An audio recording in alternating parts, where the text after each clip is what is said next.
नमस्ते मेरी YouTube family. आज मैं आपको एक राजा और उसके मंत्री की कहानी सुनाने जा रही हूँ। एक ऐसे राजा की कहानी है जो भगवान पर बिल्कुल भी भरोसा नहीं करता था। चलो बिना देर किए कहानी शुरू करते हैं।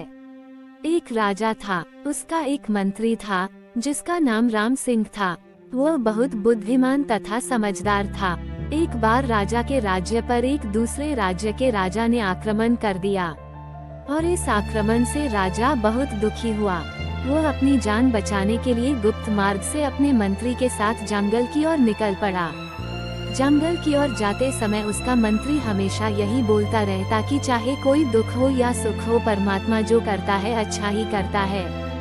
परंतु राजा को ये बात अच्छी ना लगती, इसलिए जब भी वह मंत्री के मुख से यह बात सुनता तो बहुत गुस्सा करता।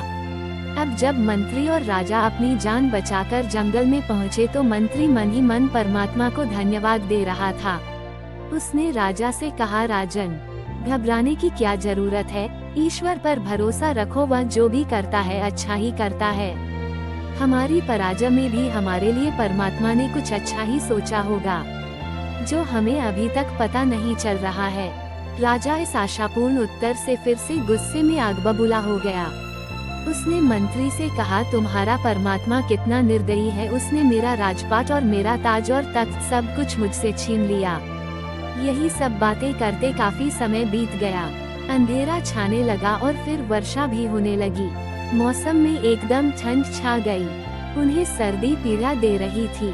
उन्होंने आग जलाई परंतु बौछार के साथ ही वह भी बुझ गई। तभी राजा ने गुस्से में मंत्री से कहा, तुम्हारा भगवान कितना निर्दयी है, उसे हम पर जरा भी तरस नहीं आता। इतने में उन्हें घोड़ों के टापों का स्वर सुनाई दिया। सिपाही घोड़ों पर बैठकर उनकी तरफ आ रहे थे। दुश्मनों के सिपाहियों को देखकर राजा का बुरा हाल हो रहा था, लेकिन अंधेरा होने के कारण राजा और मंत्री के घोड़े दिखाई ही नहीं दिए। तभी उनमें से एक ने कहा, जल्दी ढूंढो, वह दोनों यहीं कहीं छुपे होंगे। दूसरे ने कहा, जल्दी करो, कल उन दोनों को फांसी दे दी जाएगी और हमें बहुत सारा इनाम मिलेगा। लेकिन वे सैनिक राजा और मंत्री को ना ढूंढ सके और खाली हाथ वापस चले गए। इस तरह राजा और मंत्री की जान बच गई। तभी मंत्री ने राजा से कहा, महाराज, अब तो आपको ईश्वर पर भरोसा हो गया होगा कि परमात्मा जो भी करता है अच्छा ही करता है। यदि भगवान की कृपा से वर्षा न होती तो सिपाही आग की रोशनी में हमें ढूंढ लेते और कल हमें फांसी हो जाती। अब राजा अपने समझदार और परमात्मा के भक्त मंत्री की बातें सुनकर बहुत प्रभावित हुआ। अब उसे परमात्मा पर विश्वास हो गया। उधर उसके राज्य में अचानक प्राकृतिक आपदाएं आई। राजमहल में बैठा दुश्मन राजा महल के मलबे में दबकर ही मर गया। चारों ओर हाहाकार मच गई। उधर मंत्री और राजा दोबारा अपने राज्य में चले गए। बिना लड़े ही उन्हें उनका राज्य पुनः प्राप्त भी हो गया।